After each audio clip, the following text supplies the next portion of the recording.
പത്തനംതിട്ട നഗരത്തിൽ new year ആഘോഷത്തിനിടെയാണ് സംഭവം. ഒരു പോലീസ് ഉദ്യോഗസ്ഥൻ സ്റ്റേജിലേക്ക് വന്ന് കലാകാരന്റെ ലാപ്ടോപ്പിൽ ചവിട്ടുന്നു.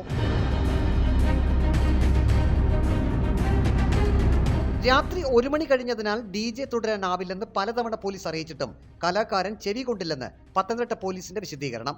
ന്യൂ ഇയർ പരിപാടി നടന്ന ഇടത്ത് ഇരുവിഭാഗങ്ങൾ തമ്മിൽ സംഘട്ടനം നടന്നതായും DJ തുടർന്നിരുന്നുവെങ്കിൽ സ്ഥിതി നിയന്ത്രണാതീതമാകുമായിരുന്നുവെന്നും പോലീസ് പറയുന്നു.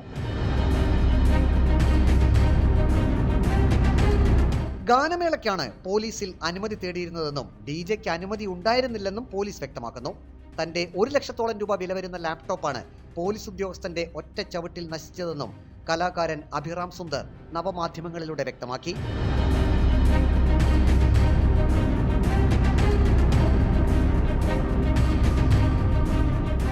ന്യൂ ഇയർ പരിപാടി നടത്തുന്നതിനുള്ള സമയം കഴിഞ്ഞത് താൻ അറിഞ്ഞില്ലെന്നും പോലീസിന്റെ ന്യൂ ഇയർ സമ്മാനമാണ് തനിക്ക് ലഭിച്ചതെന്നും DJ കലാകാരൻ പറയുന്നു.